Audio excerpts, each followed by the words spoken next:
স্থানীয় সংবাদ পড়ছি ধৃতি সেন শর্মা। বিশেষ খবর হলো, সংসদের নিরাপত্তা লঙ্ঘনের ইস্যুতে হই হট্টগোল ও উচ্ছৃঙ্খল আচরণের অভিযোগে ৭৮ জন সাংসদ সাসপেন্ড। এই ঘটনায় রাজনৈতিক মহল উত্তাল। বিরোধীরা তীব্র উষ্মা প্রকাশ করলেও সরকার বলেছে সংসদের মর্যাদা রক্ষায় তা জরুরি ছিল। তৃণমূল কংগ্রেস নেত্রী সংসদের এই ঘটনাকে সুপরিকল্পিত বলে দাবি করেছেন। তিনি আগামীকাল নতুন দিল্লিতে এই নিয়ে সংসদীয় দলের গুরুত্বপূর্ণ বৈঠক ডেকেছেন।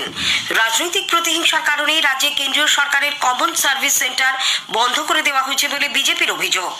প্রযুক্তি ও প্রতিভার বিকাশে আইআইটি খড়গপুর যেভাবে কাজ করছে তা প্রশংসনীয় বলে রাষ্ট্রপতি মন্তব্য করেছেন।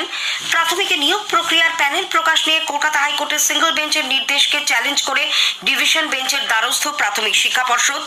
নিয়োগ দুর্নীতি মামলায় স্কুল সার্ভিস কমিশনের তৃতীয় রিপোর্ট নিয়েও কলকাতা হাইকোর্টের অসন্তোষ প্রকাশ।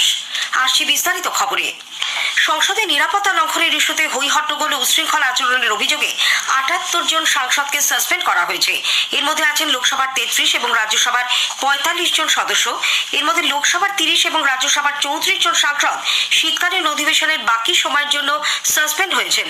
এছাড়া লোকসভার আরও ৩ বিরোধী সাংসদ এবং রাজ্যসভার ১১ জনকে প্রিভিলেজ কমিটির রিপোর্ট না আসা পর্যন্ত সাময়িকভাবে সাসপেন্ড করা হয়েছে। গত সপ্তাহে একই অভিযোগে বিরোধী দলের ১৪ জন সাংসদকে সাসপেন্ড করা হয়। এদের মধ্যে ১৩ জন লোকসভা এবং রাজ্যসভার তৃণমূল কংগ্রেসের ডেরেক ওব্রায়েন ছিলেন।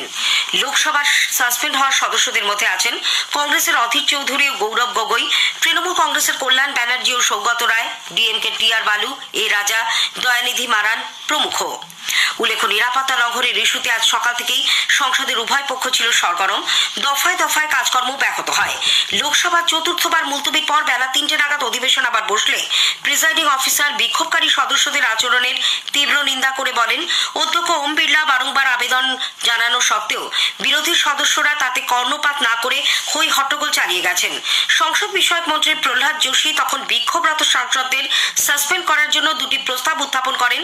ধ্বনি ভোটে সেই দুটি সভায় গৃহীত হয়। রাজ্যসভাতেও একই চিত্র নজরে আসে। তৃতীয়বার ফের 4:30 নাগাদ সভার অধিবেশন বসলে চেয়ারম্যান জগদীপ ধনখড় বিরোধী সদস্যদের নাম করে বলেন, তারা যেভাবে স্লোগান দিয়েও প্ল্যাকার্ড দেখিয়ে সভাকে অসম্মান করেছেন তা অত্যন্ত নিন্দনীয়। চেয়ারম্যানের অনুমতিক্রমে সভার নেতা পীযূষ গোয়েল এ সংক্রান্ত একটি প্রস্তাব উত্থাপন করেন। ধ্বনি ভোটে তা গৃহীত হয়। রাজ্যসভার সাসপেন্ড হওয়া সাংসদদের তালিকায় রয়েছেন তৃণমূল কংগ্রেসের সুখেন্দু শেখর রায়, কংগ্রেসের রণদীপ সিং সুরজেওয়ালা, সমাজবাদী পার্টির রামগোপাল যাদব, জেএমএম এর মহুয়া মাঝি প্রমুখ। এদিকে সাসপেনশনের ঘটনায় রাজনৈতিক মহল উত্তাল। বিরোধীরা এই নিয়ে তীব্র উষ্মা প্রকাশ করলেও সরকার বলেছে সংসদের মর্যাদা রক্ষায় তা জরুরি ছিল। তৃণমূল কংগ্রেসের সাসপেন্ড হওয়া সাংসদ সুখেন্দু শেখর রায় বলেছেন, স্বরাষ্ট্রমন্ত্রী সংসদের সদস্যদের সাসপেন্ড করে নিজেদের সুবিধা করতে চাইছেন। বিরোধীদের কণ্ঠরোধ করতেই সরকারের এই পদক্ষেপ। লোকসভায় ৩৩ জনকে সাসপেন্ড করা হয়েছে। আমাদের দলের অন্তত ৮ জন তার মধ্যে রয়েছে। ওরা যেভাবে গায়ের জোরে সংসদ চালাচ্ছে, প্রধানমন্ত্রী অন্যান্য সংবাদ মাধ্যমকে তার বক্তব্য রাখছেন এই বিষয়ে। সংসদ চলছে, অধিবেশন চলছে, অথচ না প্রধানমন্ত্রী না স্বরাষ্ট্রমন্ত্রী এই বিষয়ে সংসদকে কিছু জানাচ্ছে। সুতরাং সংসদকে জানানো সরকারের কর্তব্যের মধ্যে পড়ে, অথচ সেই কর্তব্যকে পদদলিত করে বিরোধী কণ্ঠকে স্তব্ধ করার জন্য যে পদক্ষেপ সরকার নিয়েছে, এটা গণতন্ত্রের পক্ষে একটা ধ্বংসাত্মক প্রক্রিয়া বলে আমরা মনে করি। লোকসভায় কংগ্রেসের দলনেতা অধীর চৌধুরী সাংবাদিকদের বলেছেন, সরকার স্বৈরাচারী আচরণ করছে, যা কখনোই কাম্য নয়। सारे नेता सस्पेंड, हाँ मैं भी सस्पेंड हो चुके हैं। आज की सरकार तानाशाही की चरम शिखर पर पहुंच गए हैं और सारे सदन को जैसे कि अपने पार्टी ऑफिस के मुताबिक चलाना चाहते हैं, चाहे वो पीएम हो, एचएम हो, जो भी हो। सदन में आकर खड़े होकर कुछ बोलने में वो डरते हैं। बहुमत की बाहुबली को डंडा घुमा के सबको ठंडा कर देंगे, विपक्ष की जुबान को बंद कर देंगे। कि विपक्ष में और कुछ बचे हुए मुझे लगता नहीं। सारे लीडरों जो है विपक्ष की पार्टी की, सबको सस्पेंड कर दिए हैं। বিজেপি সাংসদ দিলীপ ঘোষ অবশ্য বলেছেন, সংসদের মর্যাদা রক্ষাতেই অধ্যক্ষের এই সিদ্ধান্ত। যারা এই যে উৎপাত করেছেন পার্লামেন্টের ভেতরে, তাদেরকে পাঠিয়েছে কে, তাদেরকে ট্রেনিং দিয়েছে কে, তাদের মাথা খেয়েছে কে? এই বিরোধীরা তাদেরকে ঢুকিয়ে দিয়েছেন। যে ধরা পড়ে গেছে তাদেরকে কেস দেওয়া হয়, তখন বলছেন না, কড়া কেস দেওয়া ঠিক হচ্ছে না। এদিকে বলছেন ভয়ঙ্কর ঘটনা, কিছু হয়ে যেত, মারা যেত, আর সেই নিয়ে তুলকা আবার ইস্যু তৈরি করে পার্লামেন্ট বন্ধ করার চেষ্টা করেন। সংসদ চলতে না দিয়ে অচল করার চেষ্টা করেন। তখন টিকার কোনো ব্যবস্থা নেন, সেটা তখন গণতন্ত্র বিরোধী হয়ে গেল, স্বেচ্ছাচারিতা হয়ে গেল। এদিকে তৃণমূল কংগ্রেস নেত্রী মুখ্যমন্ত্রী মমতা ব্যানার্জি বলেছেন, সংসদের আজকের ঘটনা সম্পূর্ণভাবে সুপরিকল্পিত। তিনি আজ নতুন দিল্লিতে এক সাংবাদিক বৈঠকে বলেন, No, nothing is related to Bengal. That is wrong. It may be that somebody state or Gujarat, or Bangalore, or Kerala, or Uttar Pradesh, or Rajasthan, or Calcutta. It's a pre-planned incident. And what was it is totally failure of the IB also. It is totally failure from the vigilance also. And this is a new parliament. The security lapse, it's a big security lapses. উল্লেখ্য, মুখ্যমন্ত্রীর পৌরোহিত্যে আগামীকাল নতুন দিল্লিতে বঙ্গভবনে তৃণমূল কংগ্রেসের সংসদীয় দলের গুরুত্বপূর্ণ বৈঠক বসতে চলেছে।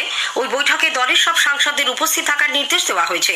তৃণমূল কংগ্রেসের সাধারণ সম্পাদক অভিষেক বন্দ্যোপাধ্যায়ও আগামীকালের বৈঠকে উপস্থিত থাকবেন। এরপর মুখ্যমন্ত্রীর সঙ্গে তিনি বিজেপি বিরোধী INDIA জোটের বৈঠকেও অংশ নেবেন বলে জানা গেছে। রাজনৈতিক প্রতিহিংসার কারণেই রাজ্যে কেন্দ্রীয় সরকারের কমন সার্ভিস সেন্টার বন্ধ করে দেওয়া হয়েছে বলে বিজেপি অভিযোগ করেছে। দলের রাজ্য সভাপতি সুকান্ত মজুমদার আজ কলকাতায় সাংবাদিকদের প্রশ্নের উত্তরে বলেন, রাজ্য সরকারের এই পদক্ষেপের বিরুদ্ধে বিজেপির পক্ষ থেকে আদালতে জনস্বার্থ মামলা করা হয়েছে। তার উত্তরে কেন্দ্রের কোনো প্রকল্প তারা চালাতে বাধ্য নয় বলে রাজ্য সরকার হলফনামায় জানিয়েছে। শ্রী মজুমদার বলেন, রাজ্য সরকারের এই হলফনামা সংবিধান ও গণতান্ত্রিক পরিকাঠামোর পরিপন্থী। এই কমন সার্ভিস সেন্টারগুলির মাধ্যমে কেন্দ্রীয় সরকার গ্রামীণ এলাকায় বেকার যুবক যুবতীদের কর্মসংস্থান এবং আত্মনির্ভর করার উদ্যোগ নিয়েছে। এগুলি বন্ধ করে দেওয়ার ফলে প্রায় 70টি কেন্দ্রীয় প্রকল্প থেকে রাজ্যের মানুষ বঞ্চিত হচ্ছেন বলেও তার দাবি। কৃষকদের কাছ থেকে ন্যায্য মূল্যে ধান কিনতে হবে, তাদের ঠকানো যাবে না বলে বিরোধী দলনেতা শুভেন্দু অধিকারী দাবি জানিয়েছেন। বীরভূমের সাঁইথিয়ায় আজ এক জনসভায় রেশন দুর্নীতির উল্লেখ করে এর প্রতিবাদে কৃষকদেরও সামিল হওয়ার আহ্বান জানান তিনি। রাজ্যে পরবর্তী বিধানসভা নির্বাচনে বিজেপি জয়ী হবে বলে দাবি করে শুভেন্দু বলেন, যেসব পুলিশ আধিকারিক কৃষকদের অপমান করছে তাদের তখন যোগ্য জবাব দেওয়া হবে। স্থানীয় সংবাদ শুনছেন আকাশবাণী কলকাতা কেন্দ্র থেকে। রাষ্ট্রপতি দ্রৌপদী মুর্মু প্রযুক্তি ও প্রতিভার বিকাশে IIT খড়গপুর যেভাবে কাজ করছে তা অত্যন্ত প্রশংসনীয় বলে মন্তব্য করেছেন। তিনি আজ IIT খড়গপুরের নেতাজি অডিটোরিয়ামে প্রতিষ্ঠানের 69তম সমাবর্তন অনুষ্ঠানে ভাষণ দিচ্ছিলেন। साइंस और टेक्नोलॉजी के क्षेत्रों में भी महिलाओं की अधिक से अधिक भागीदारी एक स्वस्थ और सशक्त समाज के लिए आवश्यक है। विश्व की प्राचीनतम ज्ञान परंपरा वाले इतने विशाल देश का एक भी शिक्षण संस्थान विश्व के 50 शीर्ष शिक्षण संस्थानों में नहीं है। ये मंथन करने का विषय है। रैंकिंग की दौड़ अच्छी शिक्षा से ज्यादा महत्वपूर्ण नहीं है, लेकिन अच्छी रैंकिंग न केवल दुनिया भर के विद्यार्थियों और अच्छे फैकल्टी को आकर्षित करती है, बल्कि देश के सम्मान में भी वृद्धि करती है। উল্লেখ্য, IIT খড়গপুরে এই বছর 3205 জন পড়ুয়া স্নাতক ও স্নাতকোত্তর ডিগ্রি লাভ করেছেন।